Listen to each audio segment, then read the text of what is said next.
Hello दोस्तों, कहानी वाली दादी मम्मा के चैनल पर आपका स्वागत है। आज फिर आप इंतज़ार कर रहे हैं ना एक नई कहानी का, तो मैं आपके लिए एक नई कहानी लेकर प्रस्तुत हुई हूँ। बहुत पुराने समय की बात है।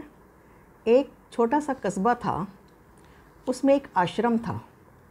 उस आश्रम में एक गुरुजी रहते थे और अन्य कई सेवक सेविकाएं भी थीं। गुरुजी बहुत अच्छा प्रवचन देते थे। गुरुजी की आवाज़ में एक बहुत ही मिठास और खनक थी। ज्ञान भी बहुत था, बहुत अच्छा उपदेश देते थे। तो धीरे धीरे उनका प्रभाव आसपास के गाँव में पड़ने लगा और सवेरे और शाम बहुत अच्छा सत्संग होता था। संडे को तो बहुत ही भीड़ होती थी और गुरुजी के चेहरे पर नूर भी बहुत था।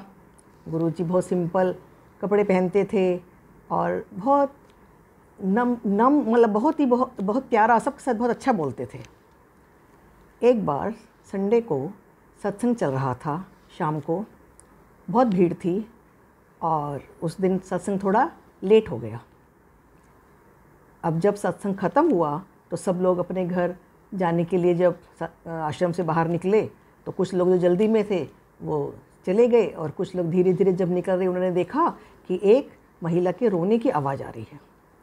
तो कुछ लोग रुके वहाँ, कुछ लोगों ने उनसे पूछा कि क्या हुआ, तुम क्यों रो रही हो? तो वो स्त्री बस रोई जा रही है। तो जब उसको पूछा, अभी भाई जब तक तुम बताओगी नहीं तो हमें क्या पता चलेगा कि तुम क्यों रो रही हो? तो उसने बताया कि आज मेरे पति ने मुझे घर से निकाल दिया है। और बोले क्यों, घर से क्यों निकाल दिया? तो कहते वो रोज़ शराब पीकर आता था और मुझे मारता था। आज मैंने विरोध किया तो उसने मुझे धक्के देकर घर से बाहर निकाल दिया कि तुम अब इस घर से जाओ, यहाँ तुम्हारे लिए कोई जगह नहीं है। अब मैं कहाँ जाऊँ? एक बार मैंने आत्महत्या की सोची, परंतु ना जाने कौन सी अदृश्य शक्ति ने मुझे रोक लिया और पेट में पलने वाले इस बच्चे के मुँह ने मुझे आत्महत्या करने से रोक लिया। अब सब लोग एक दूसरे की तरफ प्रश्नसूचक दृष्टि से देखने लगे। अब किसी ने कहा कि क्या किया जाए, एक दूसरे को कहा, कानाफूसी होने लगी कि तुम रख लो, तुम्हें काम की ज़रूरत है, इसका भी टाइम कट जाएगा। परंतु सब ने जो वहाँ खड़े थे अपनी कोई ना कोई मजबूरी बताई और खिसक लिए। कुछ गिनती के लोग वहाँ रह गए।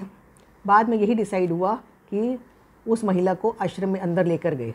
वहाँ अंदर जितने भी सेवक सेविकाएं थी सबसे बात की गई, गुरुजी को बुलाया गया और ये डिसाइड हुआ कि ये महिला अब यहीं आश्रम में ही रहेगी। स्त्री भी, वो महिला भी मान गई। अब धीरे धीरे दिन बीतने लगे। उस महिला ने पूरे तन मन से आश्रम की सेवा करनी शुरू कर दी। कुछ महीनों के बाद उसने एक बहुत प्यारी सुंदर सी बिटिया को जन्म दिया। बिटिया बड़ी सुंदर थी और उसकी किलकारियों से आश्रम में रौनक हो गई। सब सेवक सेविकाएं जब भी इनको फुर्सत मिलती बच्चे के साथ खेलती और अगले साल उसका जन्मदिन मनाया गया, केक काटा गया। गुरुजी भी उसको बहुत प्यार करते थे। तो धीरे धीरे समय बीतने लगा। अब सुषमा, उसका नाम सुषमा रखा गया।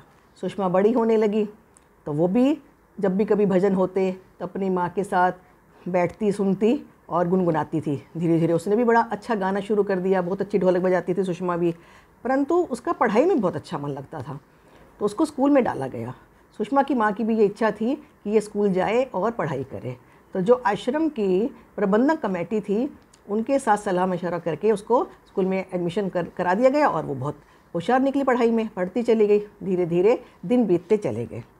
अब ऐसे सुषमा ने 12वीं पास कर ली। अब सुषमा की माँ ने सुषमा को कहा कि तुम अब पढ़ाई नहीं करोगी, बहुत पढ़ ली तुम। अब मैं सोच रही हूँ या तो तुम मेरी तरह ही सन्यासिन बन जाओ और या फिर मैं तुम्हारे लिए कोई अच्छा योग्य लड़का देकर तुम्हारी शादी कर दूँगी, तुम अपना घर बसाओ। तो सुषमा ने दोनों ही बातों से इनकार कर दिया कि ना मुझे सन्यासिन बनना है और ना ही मुझे शादी करनी है, मुझे अभी और आगे पढ़ना है। तो सुषमा की माँ ने उसको गुस्सा किया कि नहीं, अब तुम जितना पढ़ना था पढ़ चुकी। तो गुरुजी ने जब ये सारी बातें सुनी तो गुरुजी ने कहा कि जब बच्ची का पढ़ने में मन है तो उसको पढ़ने दो। तो सब लोग थोड़ा बहुत बातें भी बनाने लगे, परंतु सुषमा की पढ़ाई में इंटरेस्ट होने के कारण उसको कॉलेज में एडमिशन करा दिया गया। जब सुषमा कॉलेज में जाना शुरू किया तो धीरे धीरे उसकी इच्छाएं जागृत होनी शुरू हो गई। उसने अपनी आश्रम में माँ से डिमांड रखी कि मुझे स्कूटी चाहिए, मुझे कॉलेज जाने में दिक्कत होती है। जैसे ही माँ ने ये सुना तो माँ तो आग बबूला हो गई कि तुम्हारी इच्छाएं बढ़ती ही जा रही हैं। हम लोग सन्यासी लोग हैं, सन्यासी लोगों को अपनी इच्छाओं पर कंट्रोल करना सीखना होता है। वो कहती नहीं, मुझे नहीं पता माँ, मुझे स्कूटी चाहिए। और ये बात धीरे धीरे गुरुजी के कान में पड़ी। गुरुजी ने फिर प्रबंधक कमेटी के आगे प्रस्ताव रखा और उसको स्कूटी भी दिला दी गई। सुषमा को लगता था कि वो जो मांगती उसको वो मिलता जा रहा है। अब स्कूटी लेकर तो सुषमा का मन और स्कूटी दोनों उड़ने लगे और उसकी माँ उसको टोकती रोकती, परंतु धीरे धीरे सुषमा जो है वो अपनी पढ़ाई करती जा रही थी। एक बार सुषमा की माँ को किसी दूसरे आश्रम में, मतलब वहाँ से कहीं दूर जाना पड़ा किसी सेविका की, कोई जो वहाँ की प्रधान थी वो बीमार थी, उनकी सेवा करने के लिए। पहले भी कई बार ऑफ़र आया था, परंतु सुषमा ने अपनी बच्ची का बहाना लगा के और मना कर दिया था। इस बार उसको ज़रूर जाना था, तो उसको चिंता थी सुषमा की। तो सब लोग कहने लगे कि दीदी तुम क्यों चिंता करती हो, जैसे सुषमा तुम्हारी बेटी है ऐसी हमारी बेटी है। अब तो सुषमा बड़ी भी हो गई है, हम भी इसका पूरा ध्यान रखेंगे। अब सुषमा भी अपना पूरा ध्यान रखती है, कुछ ही दिनों की तो बात है, तुम निश्चिंत होकर चली जाओ।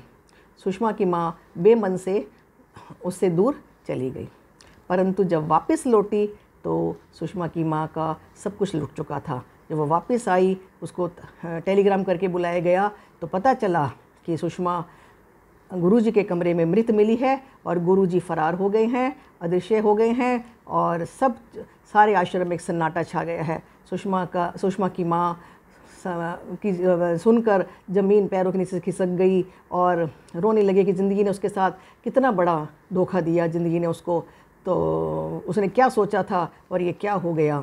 तो बच्चों, हमें इस कहानी से ये शिक्षा मिलती है कि हमें किसी के ऊपर आँख मूंद कर विश्वास नहीं करना चाहिए। तो आपको कैसी लगी ये कहानी? तो अगर आपको ये कहानी अच्छी लगी है तो आप इस कहानी को लाइक करना, शेयर करना, कमेंट करना, और जिसने अभी तक सब्सक्राइब नहीं किया वो प्लीज़ इसको सब्सक्राइब भी करें। अगले हफ्ते फिर मिलते हैं एक नई कहानी के साथ। बाय।